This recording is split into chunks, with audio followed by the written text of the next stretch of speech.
Assalamualaikum warahmatullahi wabarakatuh. Waalaikumsalam warahmatullahi wabarakatuh. Okay, I'm standing here. I will to present our paper. And the title of our paper is the role of peer correction to develop speaking performance. And I'm here not alone with my partners.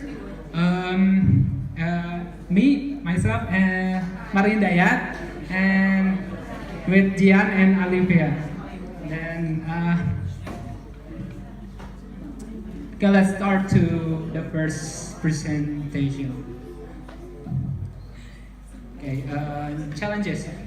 Like the first challenges here is everyone do mistakes, and mistakes is common for everyone and occur by a certain reason.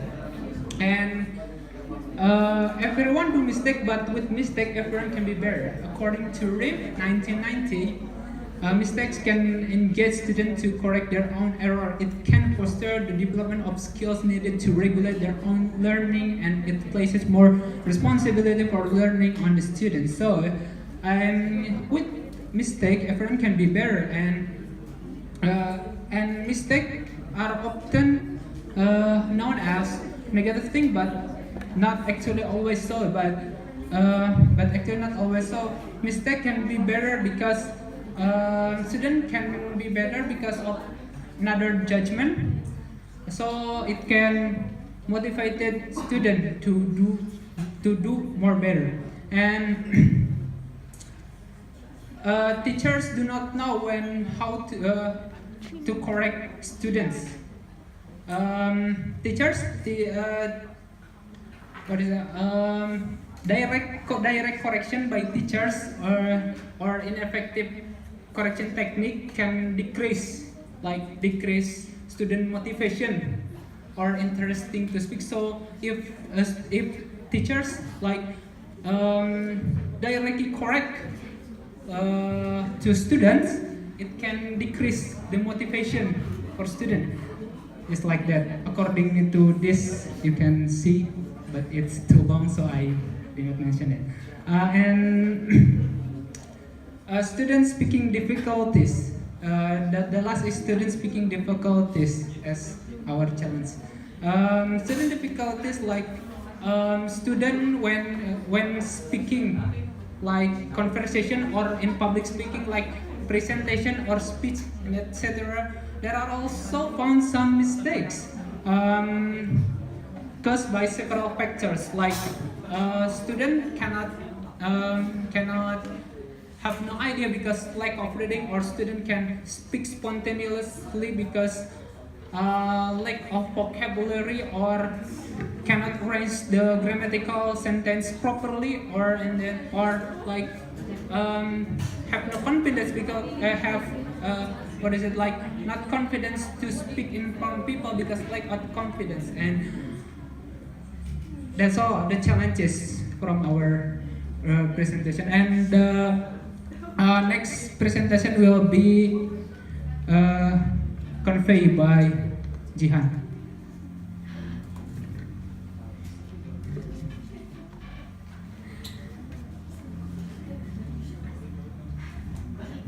Okay, I would like to tell about the benefit of peer correction. And the first is make students more engaged in the learning process. Yeah, besides the providing the diversity in teaching compared to traditional ways, peer correction can also make students more engaged in learning process. When the correction comes from the teachers, and then it learning forms the thesis authority of the teachers. Students play the role, but through feedback and peer correction practice, the classroom becomes less dominant by the teachers. And then the second is peer correction given by peers is less threatening than it given by the teachers. Peer correction given by peers is less threatening than it given by the teachers because students are more comfortable with their classmate. The correction of friends can reduce the student anxiety. In this case, students can work in team sharing, and also their learning motivation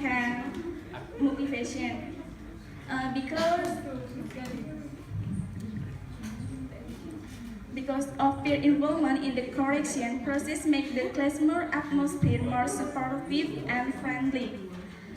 And the third is helpful in building and improving students' self-confidence. The sharing opinion with peer correction is helpful in building and improving students' self-confidence because the student can interact with their friends and create the social skills so while learning the material more effectively. And then the fourth is peer correction can also reduce nervous.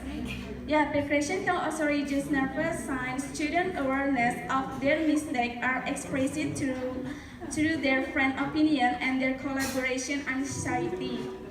And then the last is to develop student potential.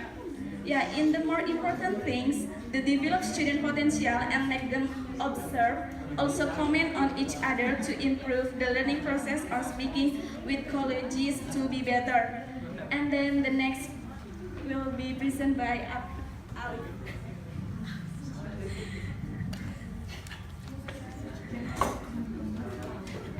Alright, and the next is strategies. If you want to implement this peer correction, the first stage we have to do is preparation. In this stage, students are provided the knowledge about what aspects they should assess from their friends' performance. An example of the assessment format can be seen in the table here.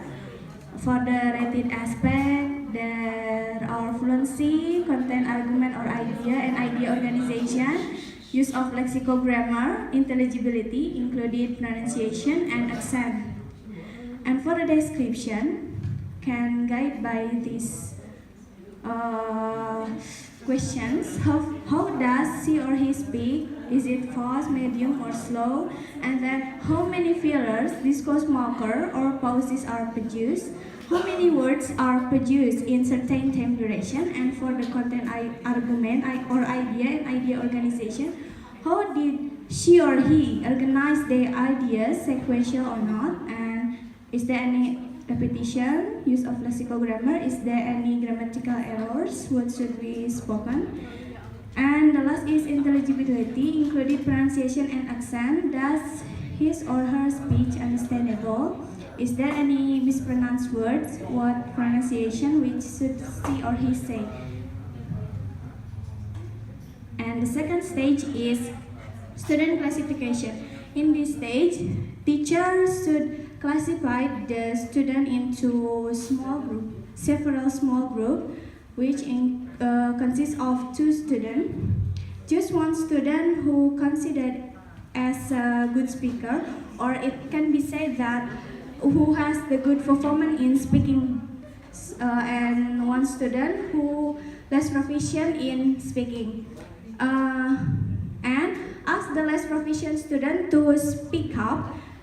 So he or she act as an assessee, and then the other student become an assessor who give the assessment to their friends.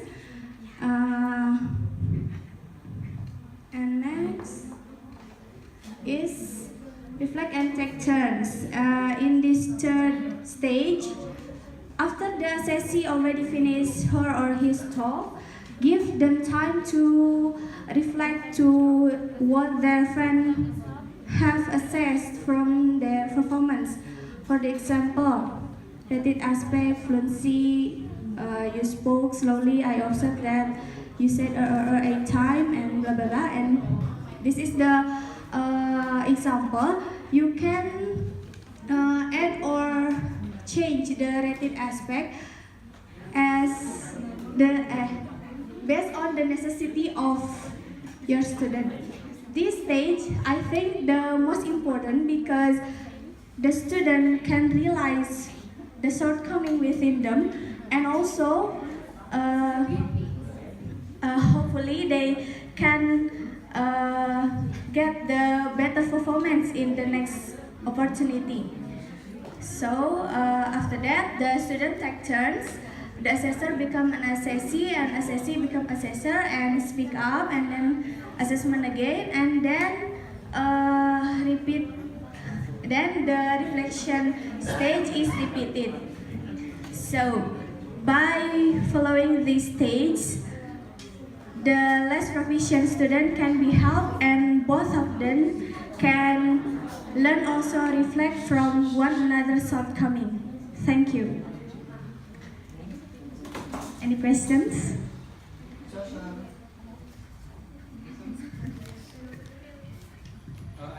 Anita, please. Okay. May I see the here for the table? It shows that the rated aspects are for college students, right? And is it will be same rated aspects or not if that table applied or used in junior or senior high school? Oh yeah. So this peer assessment format we use in this department. College. So if you want to implement this to junior high school student or senior high school student, you can change the rated aspect. For the example, using the question like, "How did you learn today?" or something like that. Oh yeah. Okay. Thank you. Okay, that's enough for us, and thank you for your attention, and Assalamualaikum warahmatullahi wabarakatuh.